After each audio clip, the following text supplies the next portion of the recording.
Did Lost Island just start teasing 2 new coasters for 2024? Let's talk about it, up next.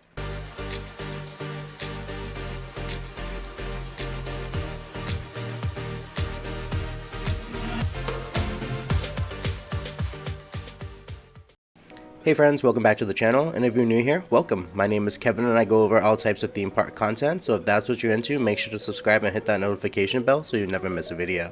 Anyway, let's get into it. A few days ago, Lost Island Theme Park released a teaser trailer on YouTube for the park's new 2024 attraction. The video showed park maps, merchandise, news articles, concept art, and construction plans from the park's conception until now. But there were 2 different photos that raised a few eyebrows. The first being an RMC Wild Moose coaster. Now this park doesn't have a Wild Mouse coaster, so it's not going to be constrained to the very tight area. So it's possible that this could be a custom layout, and not what was designed for a Wild Mouse plot of land. But I can see them deciding to build the standard layout as it would be the first prototype for this model, and RMC could showcase it for other parks. Personally, I would love to see a custom layout for this ride if it's going to be built, but a new ride's a new ride, so I'll be happy either way. The other coaster shown in the trailer is a blueprint for a mystery layout, rumored to be for an RMC Raptor. After taking a closer look into it, the layout seemed to be a very close match, so it is entirely possible. One rumor I heard a while back is that RMC no longer wants to produce a standard copy-paste layout for the prototype. Now this could mean that they no longer want to produce an exact copy of Wonder Woman at Six Flags Fiesta Texas, or Railblazer at California's Great America. But could they continue to clone the updated version like Stunt Pilot over at Silverwood? Absolutely. And that's what I think they're going to continue to do. Currently, Lost Island has 3 different coasters to choose from.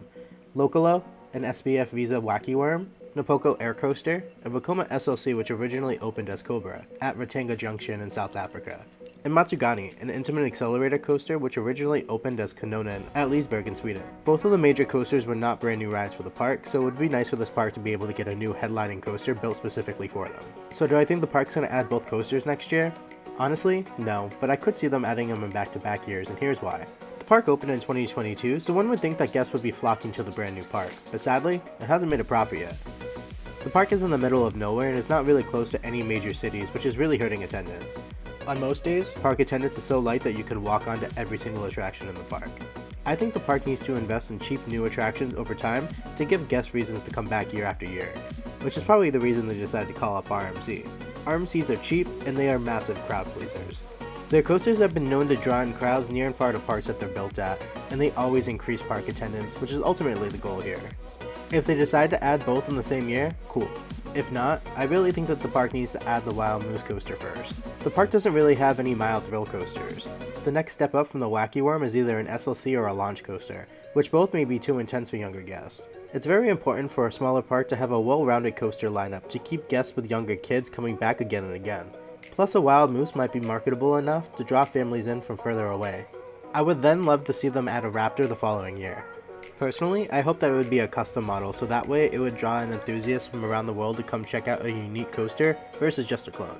And while I do know that parks cater to the general public and not enthusiasts, this beautiful park needs to get anyone and everyone through their turnstiles, so it doesn't see a fate like Hard Rock Park. One saving grace that this park has is the very successful Lost Island Water Park right down the road that is able to help split the bill for this absolutely beautiful theme park. So what do you think? Do you think Lost Island will add both of these coasters in 2024, or just one? Which one would you rather see added to the park? Let me know in the comments below. Thank you so much for watching. If you liked what you saw, make sure to like, subscribe, and hit that notification bell as it really helps the channel out, and I'll see you in the next one. Take care. Bye.